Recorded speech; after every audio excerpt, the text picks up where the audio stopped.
least 51 people have been killed and 223 injured in Israeli strikes on Lebanon on Wednesday, the Lebanese caretaker health minister said at a news conference. U.S. Secretary of State Antony Blinken on Wednesday said the risk of a full-blown war between Israel and the Iran-aligned armed group Hezbollah was, quote-unquote, acute. With regard to Lebanon, we've been working tirelessly with partners to avoid a full-blown war and to move to a diplomatic process that would allow Israelis and Lebanese alike to go back to their homes. Meanwhile, on Wednesday, Israel returned the bodies of 88 Palestinians killed in its military offensive in the Gaza Strip.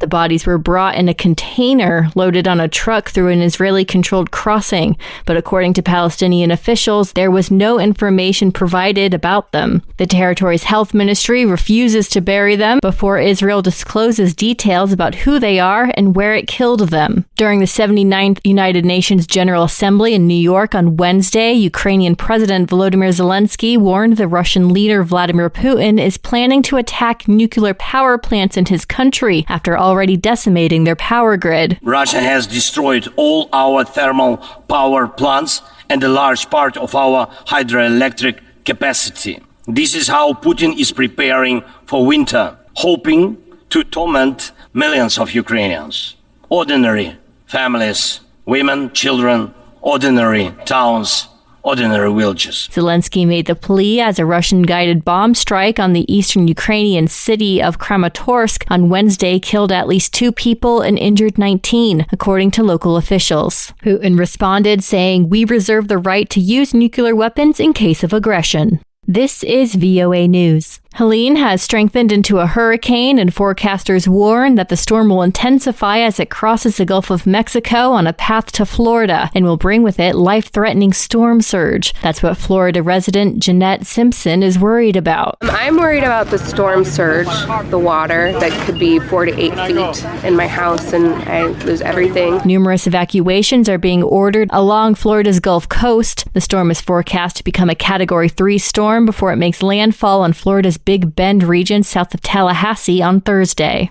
In an interview with Reuters, Washington Governor Jay Inslee said his state's stockpiling of abortion drugs will serve as insurance against future lawsuits seeking to ban the procedure nationwide. Alex Cohen reports. We need a state that will protect American women. Washington Governor Jay Inslee's administration purchased 30,000 doses of the abortion medication mifepristone last year as a federal lawsuit sought to restrict access to abortion medication nationwide. The U.S. Supreme Court rejected that case in June, keeping mifepristone on the market. The Supreme Court decision was not definitive in protecting mifepristone regarding the FDA authorization. Inslee said the state will maintain its stockpile, which is enough to supply the state's abortion patients for an estimated 3 years. Alex Cohen for Reuters. Same-sex couples in Thailand can now get married. AP correspondent Charles De Ledesma reports. Thailand's landmark marriage equality bill was officially written into law on Tuesday. After it was endorsed by the king, LGBTQ+ couples will be able to register marriages from January, making Thailand the 3rd place in Asia after Taiwan and Nepal to allow same-sex marriage. Thailand has a reputation for acceptance and inclusivity, but has struggled for decades to pass a marriage equality bill. Thai society has broadly conservative views, and members of the LGBTQ+ community say they face discrimination in everyday life. I'm Charles De Ledesma. Mexico's Senate approved a constitutional reform on Wednesday that will give the armed forces control of the civilian-led National Guard. VOA's Jeff Custer has more. Wednesday's move is the second constitutional change in 2 weeks, giving outgoing President Andrés Manuel López Obrador another victory days before his exit. Senator Luis Donaldo Colosio of the opposition Citizen Movement Party said giving the military control of the National Guard rather than making it a real civilian police force normalized the idea that Mexico has to be under military control to achieve peace. It is not the peace of justice, he said, adding that it condemned Mexicans to choose between armed conflict or impose silence. Jeff Custer, VOA News.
Thank you for watching. Can you do me a favor? Please leave a comment in the comment section below. That would really help. Thank you, and see you again soon.